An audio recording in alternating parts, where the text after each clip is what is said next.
بسم الله الرحمن الرحيم وأوفوا بعهد الله إذا عاهدتم ولا تنقضوا الأيمان بعد توكيدها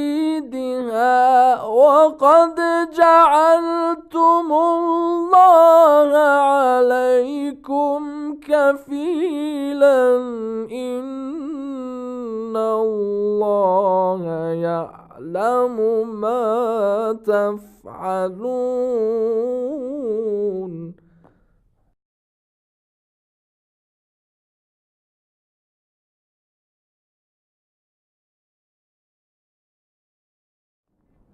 اعوذ باللہ من الشیطان الرجیم بسم اللہ الرحمن الرحیم وبہ نستعین وهو خیر ناصر ومعین والحمد للہ رب العالمین والصلاة والسلام علی محمد وآلہ الطاہرین اللہم صلی علی محمد وآل محمد اما بعد. دوستو السلام علیکم. ایک بار پھر ہم آپ کی خدمت میں اپنے پروگرام کو لے کر حاضر ہوئے ہیں جس میں ہم احکام کے سلسلے میں گفتگو کر رہے ہیں، اور پچھلے پروگرام میں ہم نے قرض کے بارے میں گفتگو کی تھی اور اس کے بعد کسی چیز کو گروی رکھنے کے کچھ احکامات بیان کیے تھے. دیکھیں دوستو، ایک تو قرض ہوتا ہے، ایک کرایہ اور ایک گروی رکھنا یعنی رہن رکھنا، جس کو پگڑی بھی کہتے ہیں. تینوں چیزیں الگ الگ ہیں، لیکن ایک ہوتا ہے کرایہ اور پگڑی دونوں ساتھ میں. ان دونوں کے بارے میں ہم دو مسئلے بیان کریں گے، اس کے بعد میں ایک سوال کا جواب دیں گے اور پھر گفتگو کو حوالے کے سلسلے میں آگے بڑھائیں گے، یعنی حوالے کے سلسلے میں گفتگو کریں گے. سب سے پہلے فقہا فرماتے ہیں کہ آج کل عام طور پر جو رائج ہے کہ کسی چیز کو جب انسان کرائے پر لیتا ہے تو اس کے مقابل میں کرائے کے ساتھ ساتھ جو ہے وہ کچھ پگڑی بھی اس کو دی جاتی ہے، یعنی پہلے کچھ پیسہ اس کو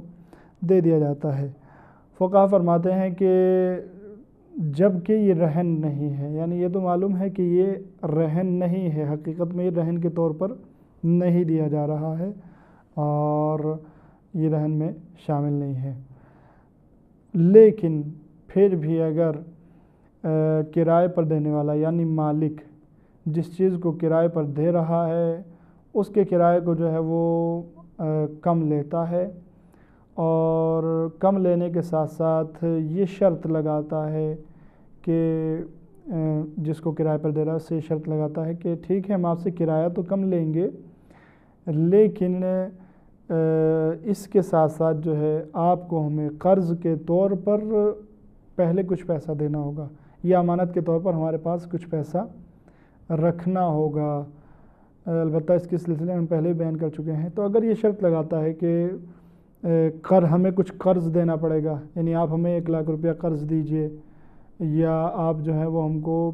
ہمارے پاس 1,00,000 روپے کو امانت پر رکھوا دیجئے، اگر یہ شرط ہے تو فقہا فرماتے ہیں کہ اس میں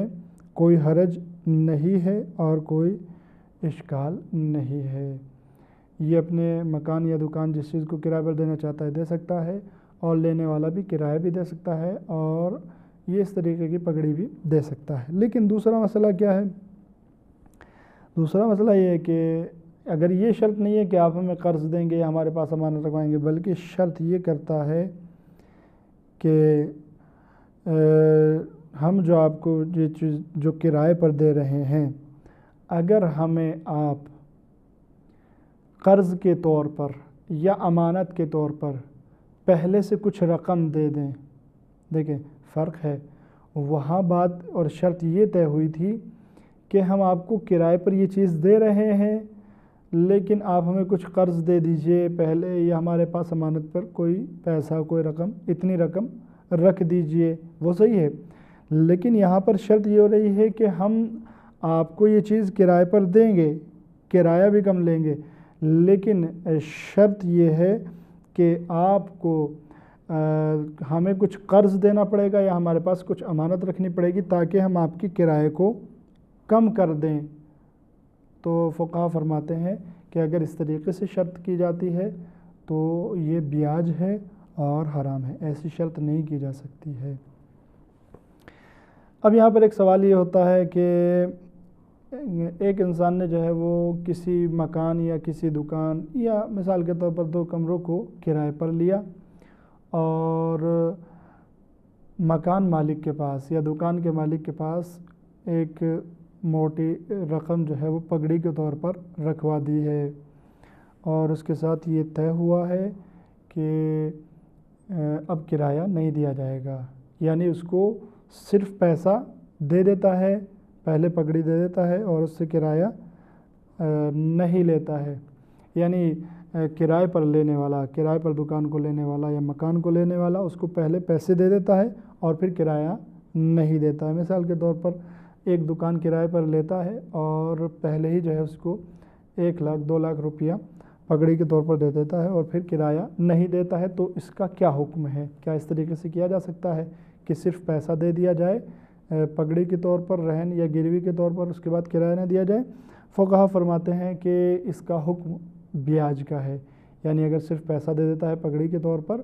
اور بعد میں اس کا کرایہ نہیں دیتا ہے، یعنی اس پیسے دینے کی وجہ سے مالک جو ہے، مالک کو جو موٹا پیسہ ہاتھ لگ گیا ہے شروع میں، اس کی وجہ سے وہ کرائے کو معاف کر دیتا ہے، تو فقہا فرماتے ہیں کہ یہ بیاج ہے اور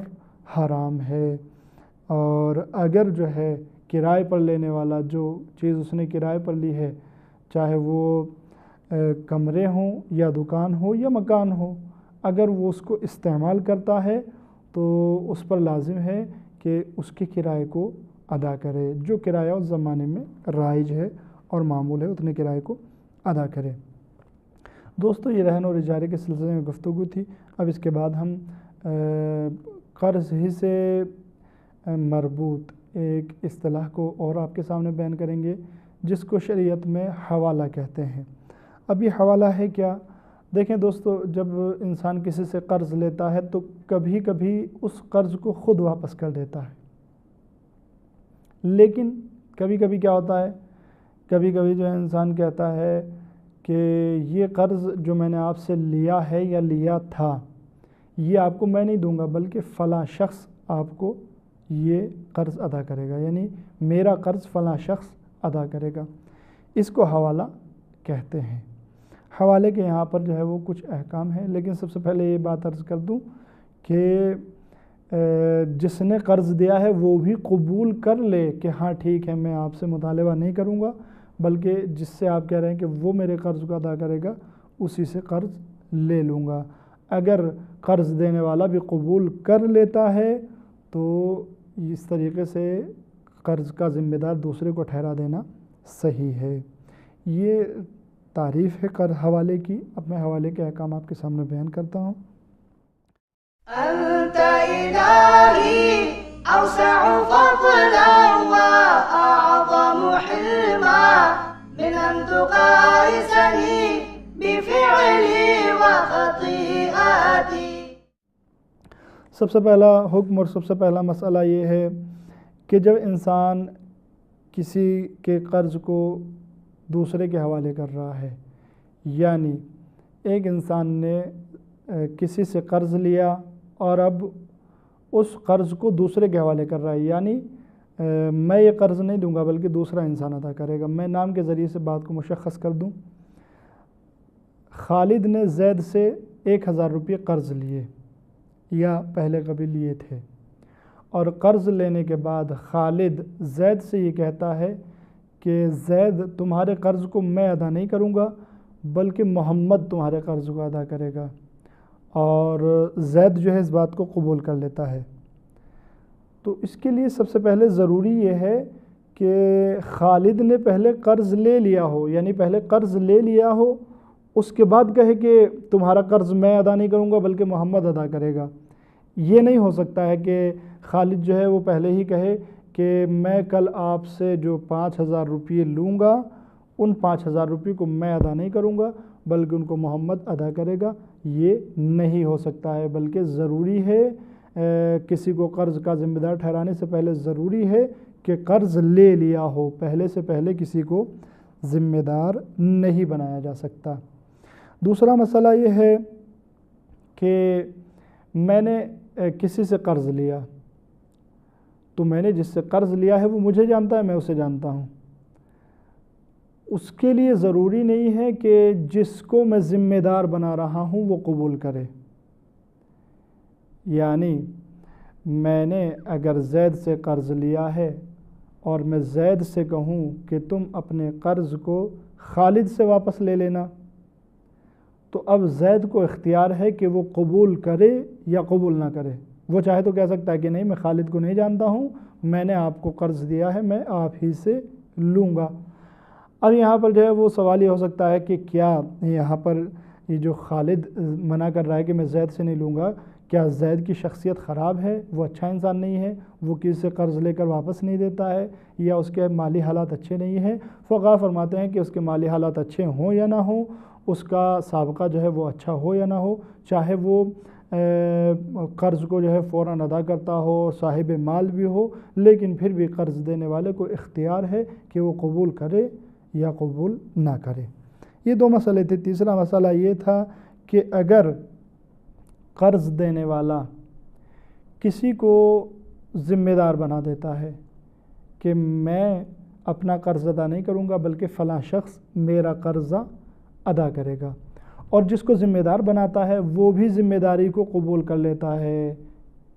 قرض دینے والے کے سامنے کہ ہاں اس شخص نے جو آپ سے قرض لیا ہے اس کو میں ادا کر دوں گا، تو اگر یہ بات طے ہو جاتی ہے اور وہ انسان جس کو ذمہ دار ٹھہرایا جا رہا ہے وہ قبول کر لیتا ہے، تو پھر بعد میں ان دونوں میں سے کسی کو یہ ادھیکار نہیں ہے، کسی کو یہ حق حاصل نہیں ہے کہ یہ دونوں بات کو آپس میں توڑ دیں، اور جس کو ذمہ دار بنایا گیا ہے وہ کہے کہ میں ادا نہیں کروں گا، یا یہ کہے کہ تم ادا نہیں کرنا، یہ نہیں کیا جا سکتا۔ فقہا فرماتے ہیں کہ ایسا نہیں کرنا چاہیے۔ لیکن ہاں ایک صورت ہے، ایک صورت میں ایسا کیا جا سکتا ہے، اور وہ صورت یہ ہے کہ جب یہ معاملہ طے ہو رہا ہے کہ میرا قرض جو ہے وہ میں ادا نہیں کروں گا بلکہ وہ ادا کر رہا ہے، تینوں لوگ موجود ہیں، یعنی جس نے قرض دیا ہے وہ بھی موجود ہے، قرض لینے والا بھی موجود ہے، جس کو قرض لینے والا ذمہ دار بنا رہا ہے وہ بھی موجود ہے، بات ہو رہی ہے اور گفتگو بیٹھ کر یہ ہو رہی ہے کہ میں اپنے قرض کو ادا نہیں کروں گا بلکہ یہ شخص میرے قرض کو ادا کرے گا۔ اگر اس وقت ان دونوں نے آپس میں یہ بات رکھی ہو اور یہ بات کہی ہو کہ ہم دونوں میں سے جو بھی جس وقت بھی چاہے وہ اس عہد اور پیمان کو توڑ سکتا ہے، جو ہم نے ایک دوسرے سے وعدہ کیا ہے اس وعدے کو توڑ سکتا ہے، تو ایسی صورت میں ان دونوں میں سے کسی کے لیے بھی اختیار ہے اور ان کو ادھیکار حاصل ہے کہ وہ اس عہد و پیمان کو، اس وعدے کو توڑ دیں۔ یعنی حوالہ دینے والا جس کو ذمہ دار بنایا گیا ہے وہ کہے کہ میں قرض ادا نہیں کروں گا، تو پھر کیا ہوگا؟ پھر قرض اسی کے ذمہ ہو جائے گا جس نے قرض لیا تھا، یا خود قرض لینے والا کہے کہ آپ میرا قرض ادا نہیں کیجیے گا، میں خود اپنے قرض کو ادا کروں گا، تو پھر بھی اسی کے ذمہ ہو جائے گا جس نے قرض لیا تھا، اور اس طریقے سے اس مقامات پر اس کو توڑ دینا صحیح ہے۔ دوستو بس ہمارے پروگرام کا ٹائم جو ہے وہ تمام ہو رہا ہے، ہم صرف قرض کے سلسلے میں ایک بات کو اور بیان کر دیتے ہیں اور پھر